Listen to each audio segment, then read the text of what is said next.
Hey everyone, and welcome back to another episode of Just Echoes with Emmanuel And and Izzy. Izzy. Chee. Chee. Hi everybody, how's everybody doing? How about you, my friend? I'm good. I'm chilling. Fantastic. Yeah. How's you? I'm fine. I've not recovered since you dipped my face in water. Recovered from? Oh, yeah. in the last Sorry. video. So I'm still You look catching. warm though. I'm You still don't look like I'm still you're catching still cold. suffering. I'm still catching cold. You don't look like someone that's cold. Oh my god. So what's happening today? It's Sunday. Right, and we're chilling. releasing this video tomorrow. Are we? Yes, we are now. Nice. Okay, Yeah. we'll go straight to the point. I have a question for you before I usher my learned colleague into this conversation. Like I said, a friend of mine reached out to me the other day to say, she's a student, right? And she said a couple of students are actually, a couple of our friends are, Wondering what to do next. they're anxious, right? They don't know what to do next. So Yeah. I wanted to have a conversation around this, right? So before we even start the conversation, I wanted to ask you, right? Did you, when you were studying, you did your undergrad and your post-study here, did you ever panic? Were you at any point? Yeah, Like, definitely. afraid of the future, you didn't know what to do, and My third, fourth year at uni was definitely like, what am I going to do next? Internships, grad jobs, masters. What do I do? I feel like it's a natural dilemma for every average student. So somehow I decided I was just going to do my masters, and I was thinking, obviously, that's just me giving myself more time to just keep studying. You're moving the doomsday forward. Yes. Just trying to push it as far back as possible. So did my master's, was like 2 years, and then there was nowhere to run again. I had to decide what to do. Fantastic. Yeah. Now, to have this conversation with us, right, I've decided to bring one of my learned colleagues, an expensive colleague, into the studio. Okay. Right? I see. So, ladies and gentlemen, let's welcome Tola in the building. Here's my applause. Welcome. Thank you, guys. Tola, what's up, bro? I'm good. I wish I was a lawyer because now you called me a learned colleague. Doing this, he has introduced you like as if you have 20 degrees. I know. Perhaps I'd have more money than this if I was a lawyer. But, What's good now? It's good to see you again. I'm cool, man. I'm cool. Do you remember how we met? How and where? Very well. Where? It's interesting because another friend of mine, she had chatted me up a couple of days ago. She was like, "Hey, do you still do extra?" It took me like 3 hours to figure out what she was saying. I said, "What's extra? What is extra? That's the story behind it. Emmy and I met. It's like 2 years now. 2 years ago, right? Yeah. That Amazon movie now. Anasi Boys, right? Anasi So, Boys. in case you guys don't know, right? Of course, when we were studying, we were doing all kind of jobs, right? So there was this movie they were shooting in Edinburgh, and they needed extras, right? People would have been walking around, people would have been looking like lost sheep. Movie extras. Black people especially. Black people, because it was a black movie. It was a black movie. So that was where we went. I did it too now. I You remember did it. You did it like Yeah, once or twice. Yeah, I did it as well. I didn't see you in any like of the twice. Yeah, I because think. they had different several sets. days, So that was where we met. And it was a lot of people. And good money, oh. The money was Yeah, it good. was- The it was money good was money. good, like 100 and something pounds Per for one day, day. oh. Yeah. And the good thing is sometimes you don't do anything. True. Just You there don't do to anything. dance or stay telling you, or right? sit down. So nice to have you on the call, Tola. So this conversation, you're somebody that, you've been here for a while. You came in as a master's student. Like you've passed through these phases of transitioning into, having a stable life. How was it for you coming into the UK, and the whole settling in? How was it for you? Yeah. I wouldn't necessarily say maybe I've had a stable life, but relatively, yeah, I think I have a couple of things to say. It's hard. It's hard for everyone. Izichi was saying the other time, like, for an average international student, the first thing is you have anxieties about, okay, I'm going to finish this degree. First of all, what do I do with my life? And second of all, you're also in a country you've never lived before. So you got to figure out two things at the same time. Your next career path, but also integrating into that society, which makes it even harder for any international student. For me, I guess like everyone, to be honest, everyone had it. So far, you'd not lived in this country before. Yeah. You would feel anxious at some point. Like, what would I do? For me, I was kind of I was lucky in that, okay, I mean, I came in on a scholarship, so it was kind of still easier okay. not to worry about all the other things, right? Just kind of face my studies.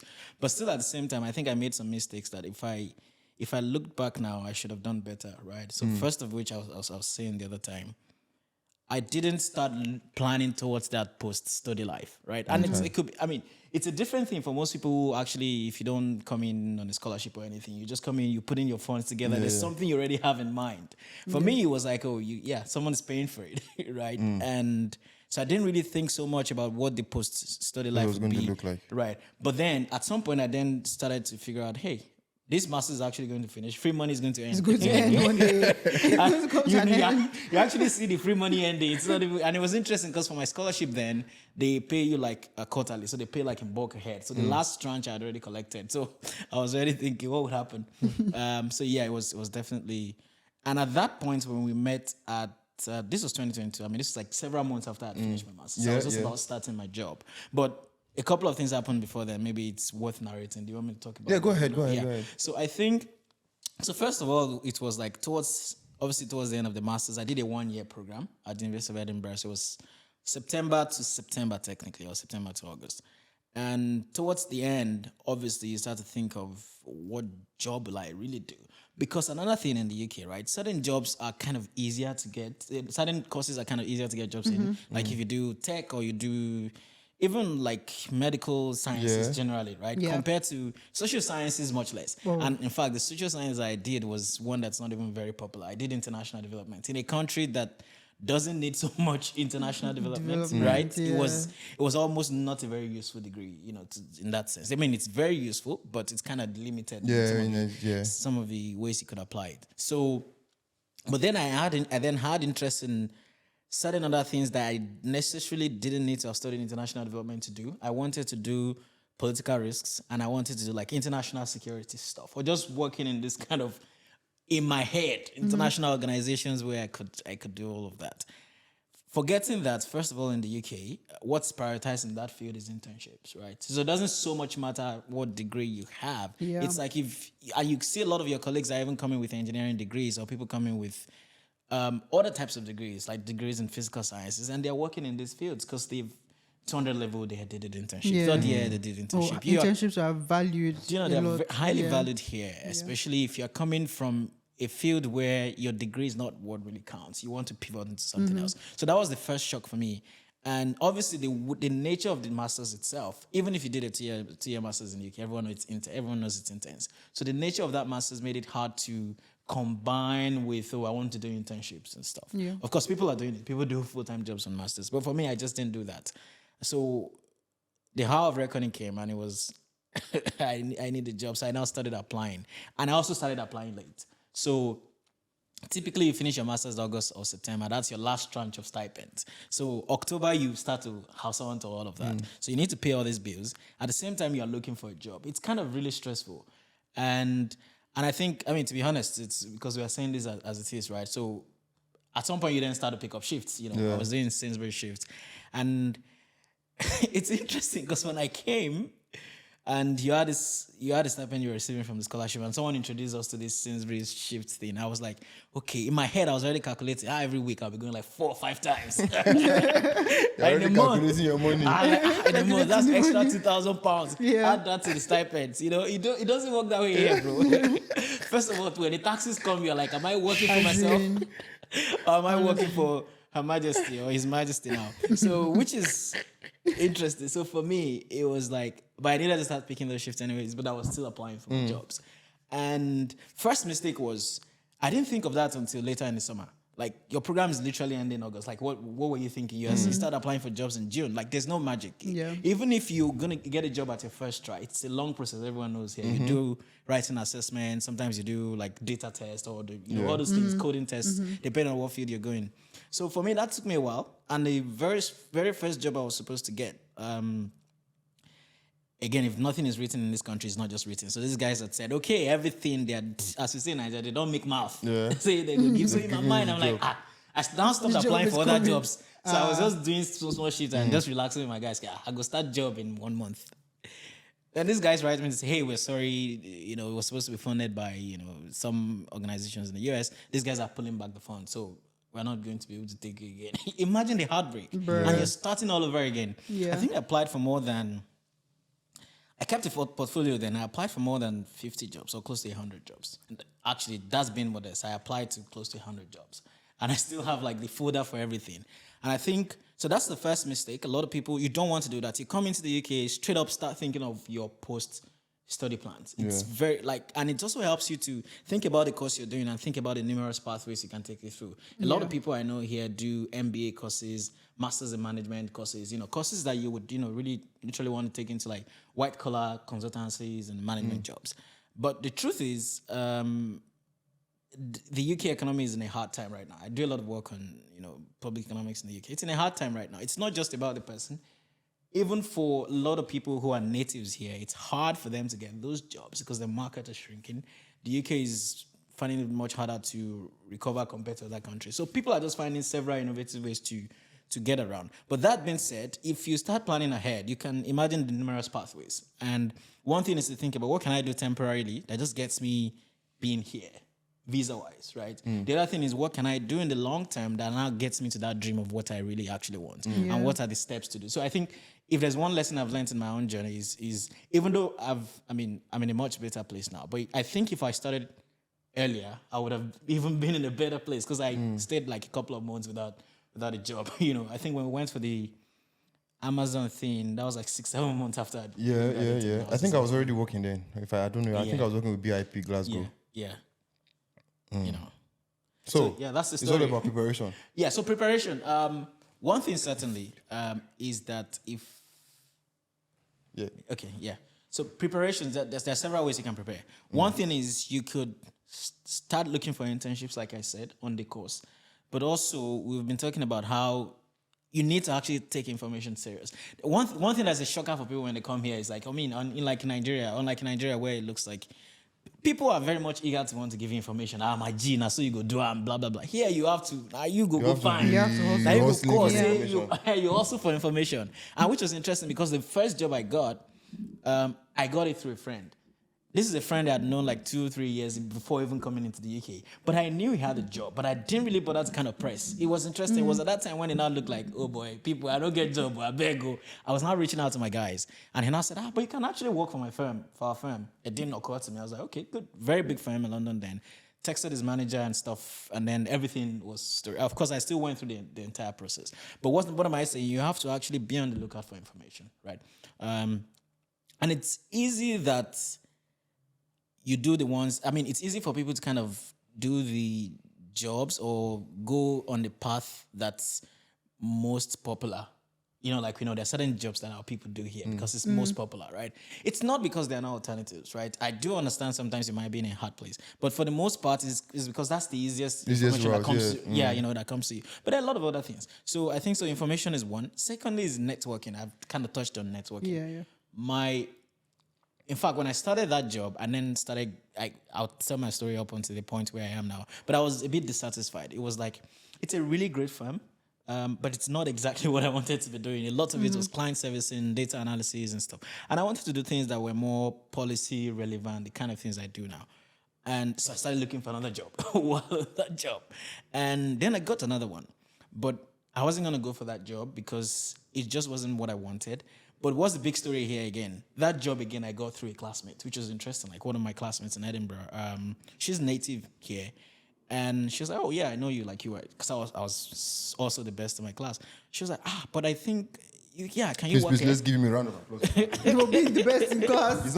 It's easy to be best in class. I was not best in my class. You were not best in your class. Me. I know. Hey, the list is a very long list. I'm not even sure they even remember me in my class. But yeah, that's good. That's good. Yeah, so because I was top of my class, it was kind of so, and she was like, it's interesting because I'm not sure if she's Scottish or English, but she was then even doing an internship in Africa or like working with a firm in Africa, which I found kind of, sometimes these people want to have the experiences as well, especially if you're working in international security. That was the kind of field I was looking into then, international risks, international security. International risk, what kind of field is that? International risk, international security? If you do business, you work in the world of business and stuff like that. It's more like So there's a lot that goes into it. If you are a firm, for instance, that does a lot of product based business, there's huge international risk that comes into play, especially supply chain management, right? It could just be, for instance, if you a shoe producing company, right, would outsource a part of its production, right? Leather sourcing and all those things, workers.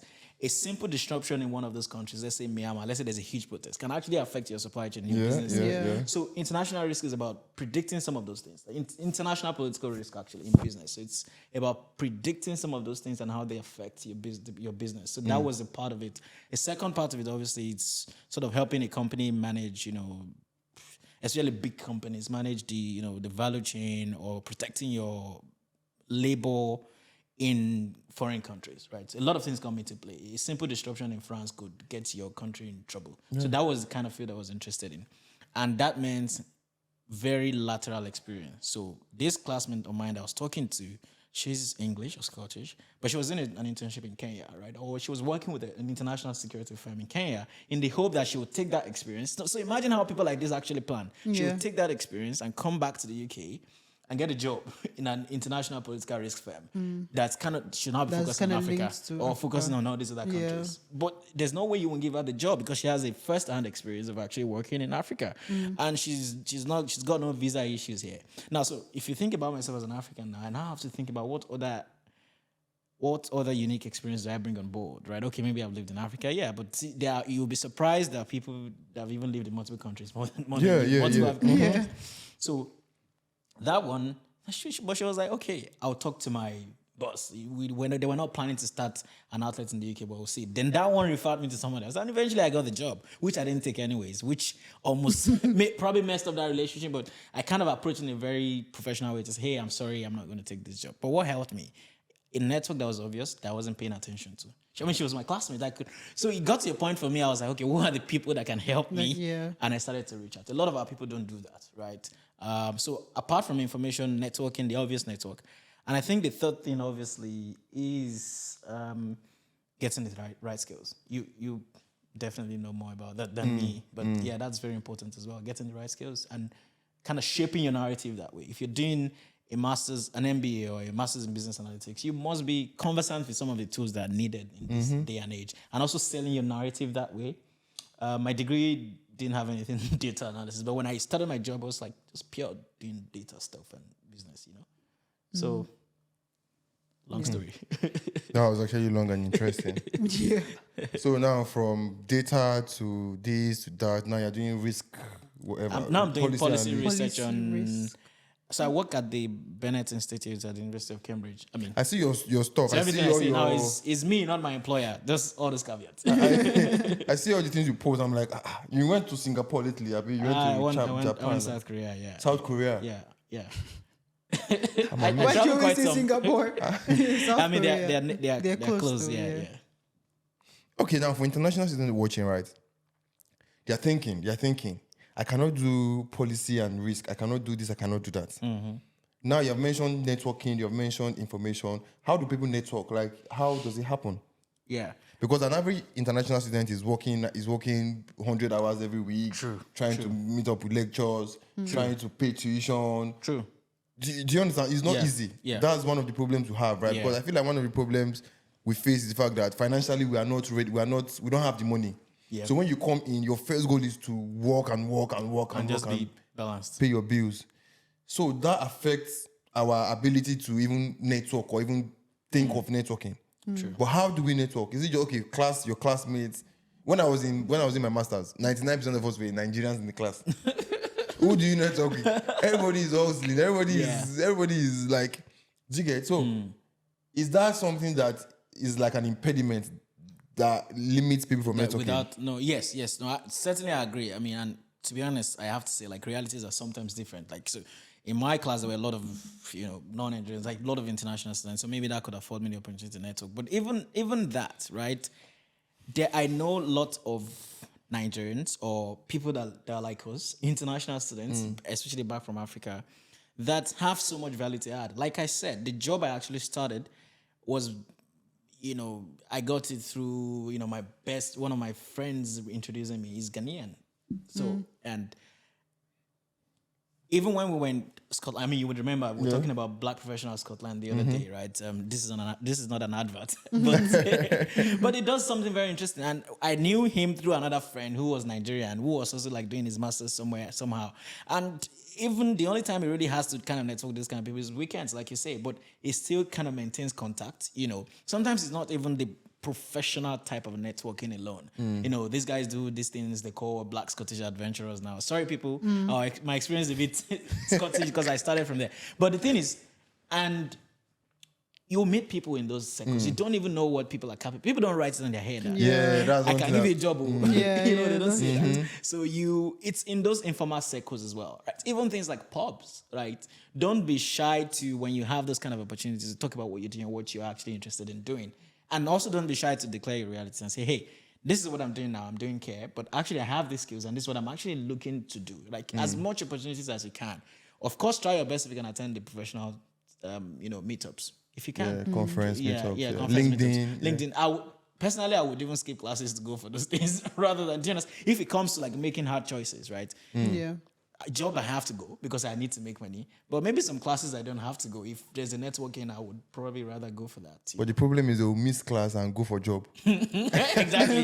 People will not miss class and say, okay, go for networking. they'll miss So class there and go has for to be a job. balance. I was Yeah. talking about so the thing is like, and also I think it helped me. I had to tell myself like, there's a time frame within which I cannot necessarily make a lot of money.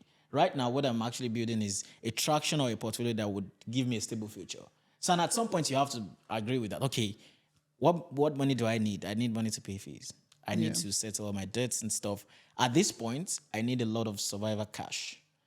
Not so much than that. Like there's no luxury money. Now we're talking about travels and stuff. There was a point I couldn't even travel out anywhere. Maybe you go, maybe Glasgow, that's the best I would go. Do you understand? And eventually now you start to, because that sets in later on, right? So at some point you then say, okay, how much money do I need? I need money for the basic stuff. That's fine. That's all sorted. And then put in more energy at building all this What you stable need for the future and future. stuff like that, Because it's important as well. It's not just the money you need, like for now. For you to build that network, build those relationships, you kind of have to do other things as well. Yeah. So, Yep.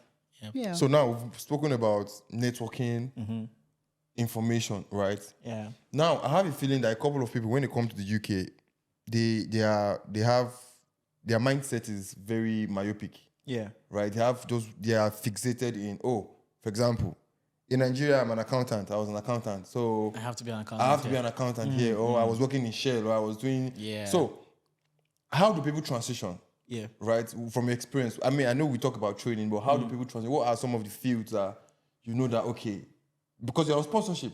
Yeah. People say, I want to get a sponsorship job. First of all, right? How did you do it? That you have moved from here to here to here, and now you are being sponsored. How easy was that? It wasn't easy. It wasn't easy. And at some point I wanted to do, I don't know how much of this could be captured, but maybe this part could be captured. I wanted to do a particular visa that makes it easy for me to take several jobs. And so this is also one thing about information. People mostly only know sponsorship, the graduate visa, but there are several other routes. Right? And in fact, it was later, I think it was recently I learned from a friend of mine that there's a particular route that's, I don't know, I think it's something about entrepreneurship. You don't have to have a big business, but that's also small small business. and I'm like, I didn't even know all these things, right? In fact, when I was in Edinburgh, the university itself there was a particular visa category that the university could sponsor. And I was like, I didn't even know universities can now start sponsoring. Yeah. So, but you don't know those things. The things you know are the things you know, sponsored jobs or graduate visa. And in fact, there was a particular visa category I wanted to move into, which would allow me to kind of, at some point I was like, I can just switch to anything because I am also still looking forward to doing a PhD. So I'm like, I want something that's like, I just want to be mobile and just do anything, right? Yeah. Obviously, that didn't come to fruition, but what helped in all of that was, as we say now, you have to be kaku. I mean, it doesn't work every time, but there's a higher chance it will work when you kind of, plan and think about these things. In terms of pivoting, you're right, man. Like, a lot of people are fixed on, if I was an engineer back home, I have to be an engineer here. There's that idea of like career, like once you've entered, that's what you're destined to do for life, right? Or something like that. Okay, case in point, a friend of mine who, I think back home he did petroleum engineering or something. Okay. Like that. There are skills that you can transfer within these things. At some point, I think it was a research scientist at Facebook, Meta. No, but it's not a petroleum engineering degree that I was using. Of course, it did do graduate studies and all of that, but it's the skills like, coding, data science and all of these things. And that's not to say everyone must do this. Yeah. Which is another point. A lot of people everybody wants to do the white collar. I mean, there's nobody that doesn't want to be a corporate, a corporate buddy guy. or a corporate guy. But another lesson in the UK is that there's dignity of labor in whatever you do. So there's not so much, the way we kind of rank mentally in Nigeria. Certain jobs look like very high and better than others. But it's not so here. Every job is needed and every job is important. So there is the long-term opportunity to pivot into what you really want to do. But there's also an opportunity to kind of say, okay, I'm here. Can I manage this particular, this particular stage I'm in? So this is how I think about it. And this is how it's helped me actually. What do I kind of really need to do in the future, right? What sacrifices do I have to make now? You can't have everything, right? Some people would have maybe a nice sponsored job. Maybe they're not happy in there. Some people would have they're not not sponsored yet, but they're making enough cash and stuff. When I moved my job and I joined where I am at the University of Cambridge, it was a pay cut because you know how university settings are, they don't pay a lot of money. But actually, funny enough, she works in the university actually. I used to hear about that. Money no day. In fact, it's interesting. Maybe you are probably even earning more than a lot of academics because in the university, people maybe will even do admin roles and stuff, even because they're kind of structured in certain things. If you're in programmatic roles, maybe you earn more money. If you're a core academic, like maybe say you're a researcher, you still within the university. Academia money no day. But the truth is, I kind of looked at so many things in my mind. I'm like, first of all, freedom.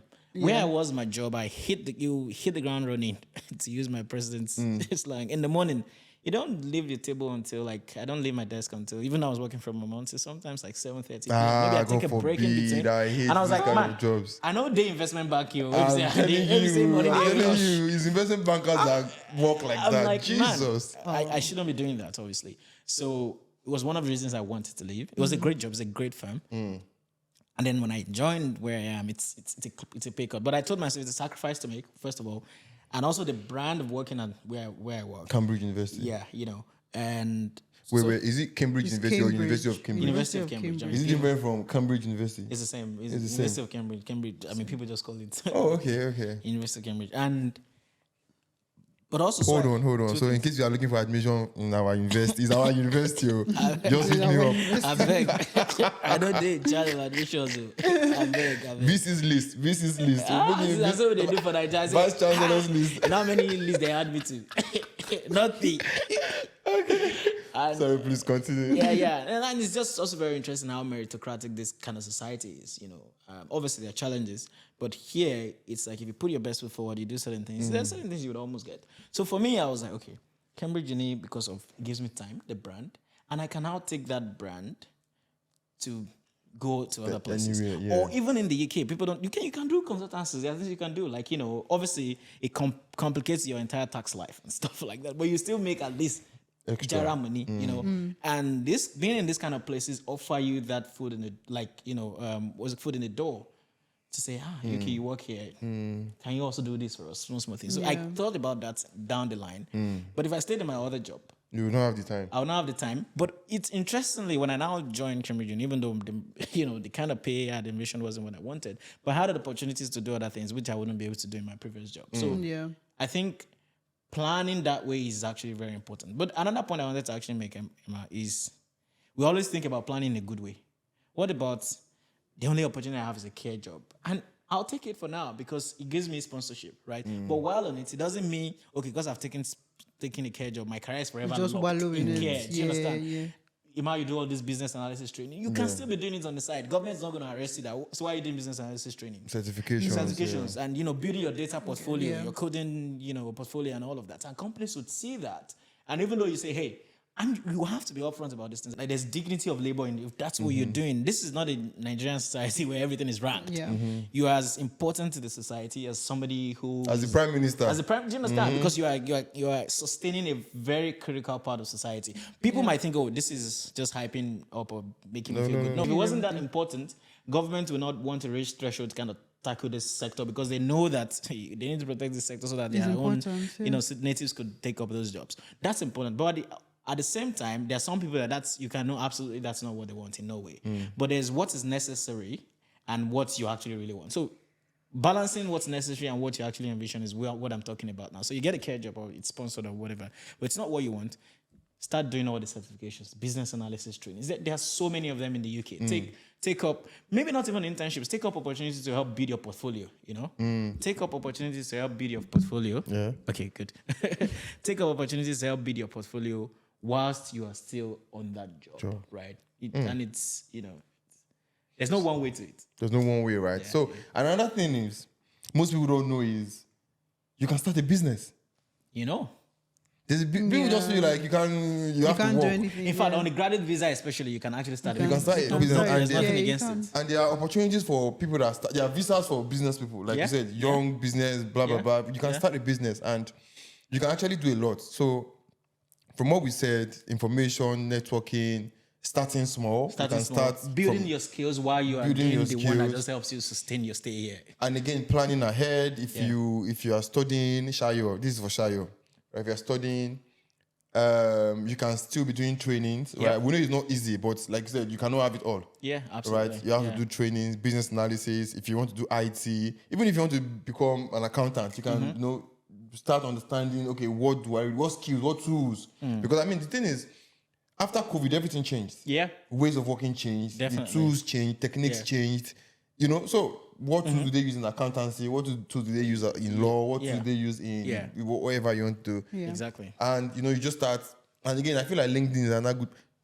Most people don't research what their dream job, what it requires. What it needs, right? Right? If you want to become a project manager, what is a project manager like in the UK? If you're an engineer, civil engineering, what you know? So Yeah. I feel like preparation is the key.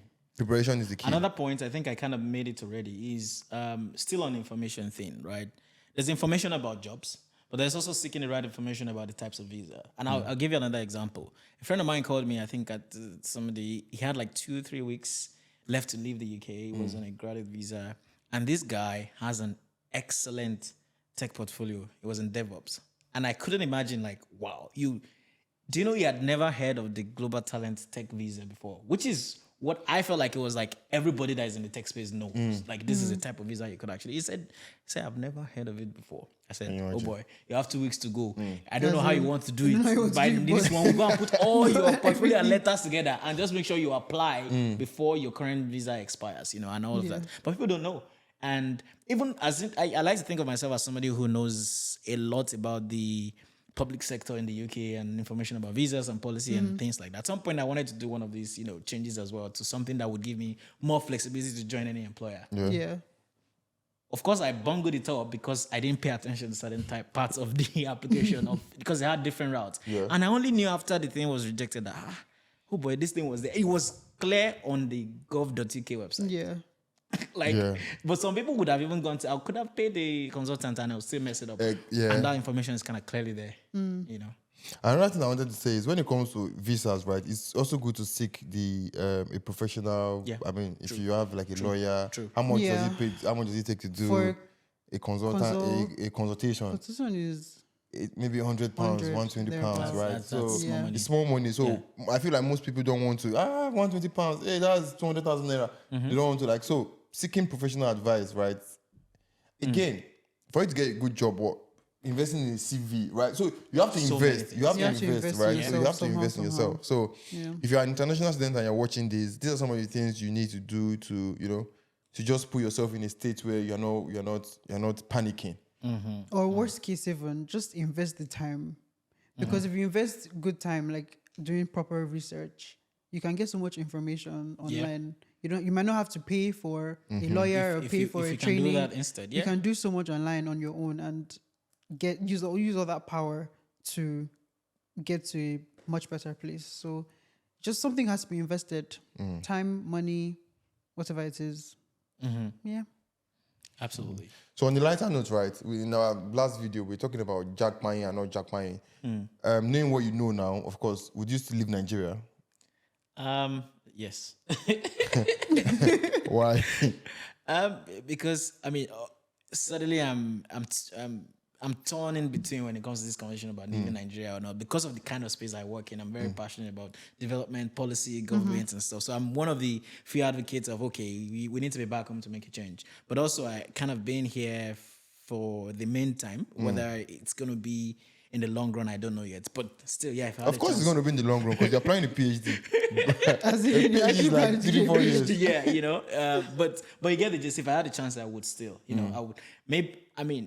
Maybe another thing. I think we didn't touch on this. Somebody said something. This person said, she said, maybe it applies to the US more. I think she's in an MBA in the US. Like, it's very interesting that people who have like cognitive work experience back home, a lot of them have very good chances here when they come after their masters and want to transition into that same sector here, because that experience counts. Imagine people in KPMG, PwC, back home, and all of these things, right? But you don't even have to be in those spaces, right? There are people who work in banks in Nigeria you can still land bank jobs here. It depends on how you actually plan. How you Position package yourself. What I find that is the biggest problem is that when people get here, like I said, there's certain jobs you have to do whilst trying to pay your fees and stuff. Those are kind of easier to get. But we then always forget that, okay, these jobs are just to help me pay the bills. It then does not define what I must do. But typically people just continue People get that, stuck. They just line. get stuck. Yeah, when you could just, whatever. One of my guys will say, you go hook. They just hook. Before 5 years, 7 years, You just be like, there. there's no You just how be around there. this. But irrespective, so you've not answered my question. So you still jackpot. I will still jackpot. I will still jackpot. I mean, for the person that would say that they wouldn't. But to be honest, like I said, I'm kind of torn in between. I will still want to go back to Nigeria at some point. But at least in the meantime, having all the information I have and with everything, I would still have, So now, looking at your PhD, let's just talk about the future. So, PhD in what? Still policy and risk? Yeah, something around. Well, the particular subject I'm studying, I will be studying is AI governance, like, digital technology governance and the politics of, technology development and all of those things. But I'll be focusing on African countries. So it's still all this social science policy. I'm so blown away when I hear people talk about this policy, this risk. Yeah. We were in our own bubble. Yeah. When we were in Bring project, everything out of the your business world. world is not even business model. We were in the project management space, Yeah. Right. Scrum, IT, Agile, right? That's the bubble we are in. So when you're just saying something so Out of social that science, bubble. right? Yeah, it's Policy, government, it's very governance. different, Like God, this life. We feel that way too when you hear people talk about all the project management and things. And Anyways, Tayo, Tola, it was nice having you. Do you have any other question for Tola? I don't think so. I like the points you've explained. So at least it gives people an idea of what they need to do. yeah, However point they are, just need to invest something. Network. It won't come. Research. It won't fall on your lap. yeah. It won't come even easy. things like, I tell you, I like to think about myself like as somebody who's very prepared. Even things like CV. At some point, I had to okay, what's going on with this CV? I went online, I looked for services like that. I, send some of them you pay to say, can you look at this CV from? Yeah. And they pointed out very, interesting stuff that you had to adjust. And Even at university, a lot of universities have job Career boards, career services. Yeah. Yeah. Our people Free don't go there. CV, free They go and CV, use shift. yeah, I know.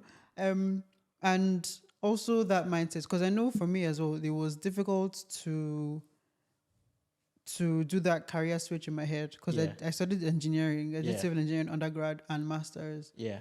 And when I got to that point where I wasn't actually getting engineering jobs, yeah. it was tough for me to be like, okay, I might have to give up on this maybe for now and switch or go into that switch of doing tech and all of that. So I understand the difficulty in Yeah. kind of changing your mindset to be like, okay, I'm not stuck in this career. I'm not stuck in this Exactly. bubble. Let me just try something out of what I've studied. Yeah. So, yeah, sit down, think what you want to do, what you need to do, and invest what you need to invest into it. Ladies and gentlemen, it's been a wonderful conversation. Network, look for information, invest in yourself, invest in trainings, invest in CVs, invest time. Yeah. I mean, every little helps. Every little helps. Because Reach out to your network. Because when we think about network, you think about the big people You're out thinking there. about Elon Musk. You can somebody might be in your The person class. right next Do to you you. understand? Exactly. Just speak up. Maybe that's another way to put it. Yeah. I say people are beg. All right. Thank you very much, Tola. I'm sure we'll bring you back again because these conversations, they're always ongoing. It never ends. Yeah, Right? yeah. Because in 6 months' time, we want to have a conversation like this again because Right. things have changed, right? Right. So, but thank you very much for coming, and I'm sure you'll be glad to see yourself on YouTube. Have you ever been on YouTube before? I've never been. I'll be looking at the star. Congratulations. You made it. You made it. All right, guys. Yeah. Thank you very much for watching. Drop a comment, ask a question, and I'm sure we'll be available to answer your question. Follow us on Instagram. Tell a friend, tell a friend, tell a friend, tell a friend. And we'll catch you later.